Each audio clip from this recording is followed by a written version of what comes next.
Sobe para 5 o número de demitidos do Santa Cruz e lista vai aumentar. Sextou, já estou ouvindo o som da latinha do Zé abrindo a partir das 7 horas da noite.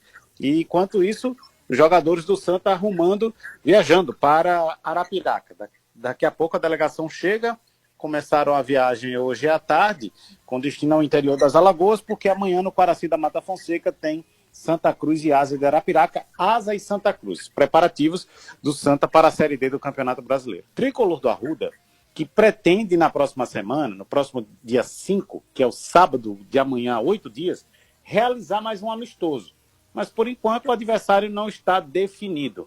Nem se será o Asa, num jogo de volta, o que é absolutamente comum as equipes negociarem 2 amistosos, um em cada estádio, né, um em cada casa, ou se será outro adversário. O Mário, que é muito pé frio e mau caráter, lembrou que no começo da temporada o Asa vinha fazer um amistoso aqui, o ônibus quebrou, os caras voltaram no meio do caminho.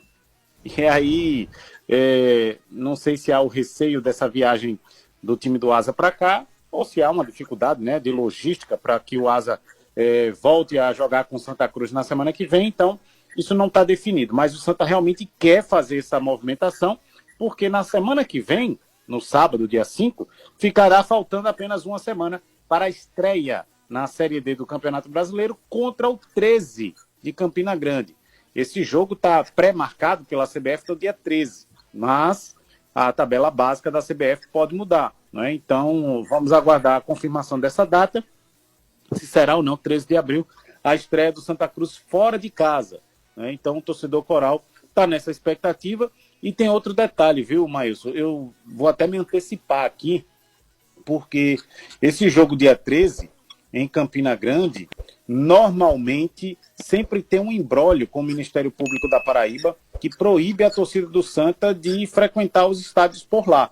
Então, no decorrer dos próximos dias, a gente vai entrar nessa apuração para saber se há algum imbróglio, se há alguma recomendação do Ministério Público em vetar a participação da torcida do Santa Cruz. Espero que não, né? Mas a gente vai aguardar, porque em anos anteriores já tivemos problemas seríssimos de confronto de torcidas e por isso a torcida do Santa já chegou a ficar impedida de acompanhar alguns jogos, não só lá na Paraíba, né? Como também nas Alagoas. Mas para o jogo de amanhã é amistoso, aí tá tranquilo. Por falar nisso, o técnico Itamachule já adiantou a equipe que começa o amistoso, porque 22 jogadores viajaram e como se trata de partida amistosa, o técnico deve mudar o time todinho no segundo tempo. Mas o time que começa, que aí já fica para sua análise ao lado do nosso querido Zé, Felipe Alves no gol, e Yuri Ferraz na lateral direita. Yuri veio do Veloclube, né? É um ativo do Santa Cruz, estava emprestado ao Veloclube, disputou o Campeonato Paulista Série A1 e está de volta ao Arruda. Até porque o Totti está no departamento médico com a lesão no joelho. Eurico, zagueiro, pode fazer aí sua estreia. Matheus Vinícius e Rodrigues na lateral esquerda. Vinícius Silva fica, por enquanto, de stand-by, deve entrar na segunda etapa. O meio-campo: Balotelli, Pedro Favela, e aí vem o restante da equipe, porque aí o setor ofensivo é uma incógnita para o Santa Cruz e a torcida está nessa expectativa de quem vai ficar lá na frente, até porque o Santa dispensou 3 atacantes, a gente vai falar sobre isso já já. Mas do meio campo para frente, deixa eu anotar aqui, pegar aqui na minha fila, o restante do time do Santa Cruz.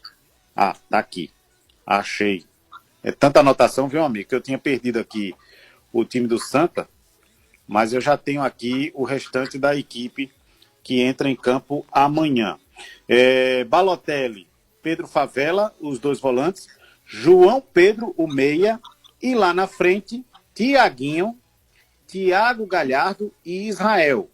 Tiaguinho por uma ponta, Israel pela outra ponta e Thiago Galhardo centralizado. Este é o time do Santa Cruz que começa o amistoso. O time que termina, aí só no decorrer de partida, viu, Maílson? Tá legal. Só Miguel, para que a gente também aproveite e comente, Esses 5 demitidos e a lista vai aumentar no Santa Cruz, vai aumentar para quem ainda? Olha, seria leviano da minha parte dizer quem deve sair, tá? A gente até tem informações de bastidores, mas eu não estou levando ao ar, até porque vai que a diretoria resolve mudar de ideia, né? E aí o repórter fica queimado na história. Então, para não me queimar com a torcida e nem passando aqui informação fake news, outros 5 jogadores devem sair, tá? Porque a lista, confirmada, inclusive, pelo Arley Menezes, executivo de futebol, contém 10 jogadores que seriam dispensados do Santa Cruz. A gente fala dispensados, mas o Santa tem ativos dessa lista. E aí esses ativos o Santa não vai se desfazer assim tão fácil. Vai emprestar, vai negociar, pode vender os direitos econômicos ou pode emprestar outras equipes. A gente fala dispensados porque não vão fazer parte dos planos na Série D do técnico Itamachule. Mas realmente vão deixar o Arruda, pelo menos momentaneamente, aqueles que têm ativos. Porque poucos desses atletas têm idade de retornar à base. E aí, por isso que eles vão precisar ser negociados. Mas até agora, 5 já saíram, né? Já pegaram o beco, como diz o Mário Júnior. Hoje foram oficializadas as saídas do goleiro David e o atacante Vini Moura. Eu já estava cravando aqui a saída de pelo menos um goleiro, porque o Santa estava com 5 atletas para o gol, né? E aí chegou o Felipe Alves para aumentar essa lista e, logicamente, tinha jogador perdendo espaço. O David e o Moisés, por exemplo, estavam perdendo espaço no time. O Roquelli, depois que assumiu a titularidade, e agora com a chegada do Felipe Alves, que é conhecido como Homem de Gelo, ficaria difícil e insustentável o Santa manter 5 goleiros no time profissional. O Thiago tem idade de base, então já tranquiliza aí a situação do Thiago, porque ele pode retornar às categorias de base do Santa. Agora vamos às saídas. O David, goleiro, fez apenas um jogo com a camisa do Santa. Foi aquele na derrota do 13 na seletiva da Copa do Nordeste. O Vini Moura fez 8 jogos com a camisa do Santa. Alguns começando de frente, como naquele jogo contra o Sport Clube do Recife, inclusive. Nos 2 jogos contra o Sport, na primeira fase e na semifinal. Resultado, Vini Moura, nenhum gol, nenhuma assistência. Foi dispensado. Aí já foram oficializadas as saídas. Douglas Esquilo, que foi ontem à noite, Santa confirmou a saída do atleta, o atacante Vini Moura e o meia Rafinha, e o Everton Felipe, né? Vou repetir aqui o Vini Moura, o Everton Felipe, também outro atacante que deixou o Santa Cruz. Até agora 5 nomes, mas a lista é grande, faltam mais 5. Zé do Carmo, 5 jogadores deixando Santa Cruz, lista pode se ampliar a 10. É para tanto mesmo, 10 jogadores saindo do Santa Cruz depois do que a gente viu até a semifinal do Pernambucano, Zé? Olha, se você faz uma relação de 10 atletas para você colocar na lista de dispensa, é porque esses atletas não fizeram, não é, aquilo que foi pré-determinado pelo treinador, não é, e nem chegou ao alcance da diretoria, não é, o bom futebol que ele deveria ter jogado. Porque ninguém é dispensado, não é, jogando futebol. As pessoas só são dispensadas, as pessoas só passam por essas situações quando o rendimento não é satisfatório. Por mais que você queira, por mais que você se entregue, às vezes você não acerta. Por mais que você se entregue a uma situação de eu quero dar o meu melhor. Então, no futebol, ele tem esse critério, né, em relação às atuações. Ó, ele teve uma atuação boa contra fulano de tal, mas vacilou nessas outras 2 aqui. Então, você faz um percentual de 0 a 100%.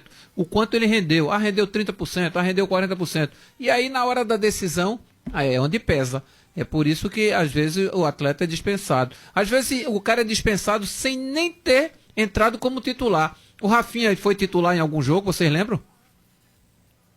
Olha, ele foi titular em um jogo... Rapaz, eu não vou conseguir lembrar, não. Quem? O Rafinha... Miguel, você me ajuda aí, Miguel. Rafinha, só no começo, uma partida só. Deixa eu até confirmar aqui na minha lista. É pouco, né? Mas ele acabou jogando o clássico agora na semifinal. Pronto, foi a estreia dele. Agora na semifinal contra o Sport. Pronto, exatamente. Então, aí às vezes você faz, não é, uma avaliação muito criteriosa, né? Quando você não dá tempo ao tempo, ou quando você não tem tempo para pensar em dar tempo ao atleta. E aí você quer resultados de imediato. Você está trazendo jogadores que quem indicou e quem está trazendo também por indicação, eles, né, com certeza vão ser muito cobrados nesse sentido aí. Pode ter certeza, nos treinamentos, nos amistosos, que já vai começar, não é, a já ter uma ideia mais ou menos de como é que, né, fulano de tal desempenha a sua função ao lado de Beltrano. Então, são essas situações que o Itamar Schulli vai estar muito à vontade para escolher seu 11 na estreia, não é, na Série D. Agora, Carlos Miguel, a questão dos boatos. Ainda tem boato do Itamar Schulli no Retrô, Miguel? Sempre, né? Hoje o técnico Itamar Schulli concedeu uma entrevista antes da viagem para Arapiraca, e aí ele acabou tendo a oportunidade de dar a versão dele sobre as especulações de uma possível saída de Santa Cruz por insatisfação ou até mesmo por um possível convite do Retrô. Ele negou que teve alguma conversa com o Laércio Guerra, com o Gustavo Jordão.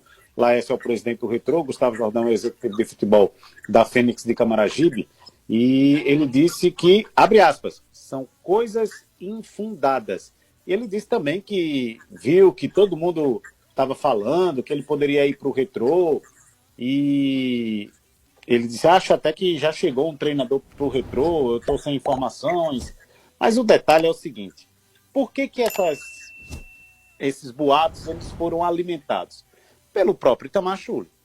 No final do jogo contra o Sport, na entrevista coletiva, ele falou, primeiro em tom de despedida, que ele hoje desmentiu, que não foi um tom de despedida e foi um tom de agradecimento porque estava se encerrando ali o Campeonato Pernambucano. Depois, ele foi dizer abertamente que queria conversar, estava aguardando para definir o futuro dele, uma conversa com os dirigentes da SAF, o Vinícius Diniz e o Márcio Cadá. Essa conversa nem aconteceu, tá, gente? Só para vocês terem uma ideia, nem aconteceu. A única conversa que houve foi com o Arley Menezes, executivo de futebol. O próprio Arley confirmou para a nossa reportagem aqui da Transamérica. E de lá para cá, o Itamar montou o time normalmente, é tanto que na representação ele estava lá, nós estávamos lá e pudemos registrar também que ele chegou com o uniforme de treino, absolutamente para os trabalhos normais, para a montagem do time para a Série B do Campeonato Brasileiro. E com um detalhe, o próprio Itamar chegou a dizer que não sabia do futuro dele, que estava uma coisa incerta, mas o Itamar tem contrato até o final do ano, gente. E esse contrato deve ter uma multa. Tem uma cláusula de sigilo, né? Então a imprensa não tem acesso ao contrato, as nuances do contrato, mas é de praxe fazer uma multa rescisória. Então, se o Santa quebrasse a multa, o Itamar ia receber uma bolada e poderia ir para todo canto que ele quisesse. Outro detalhe, por coincidência, e aí foi coincidência mesmo, o Retrô demorou um século para anunciar seu treinador, né? Fala-se agora no Milton Mendes, enfim, mas o Retrô não estava anunciando o treinador nessa época. Estava utilizando o Aires de forma interina. Tanto que o Íris vai para a final, né? Contra o Sport Clube do Recife. Então, tudo isso aumentou o boato na cidade. Como o Mário Júnior gosta de fofoca, né? O buchicho na cidade, como falam os fofoqueiros, em relação à saída ou não do técnico Itamar Schulli. Mas ele segue trabalhando normalmente e vai colocar o time na Série B do Campeonato Brasileiro.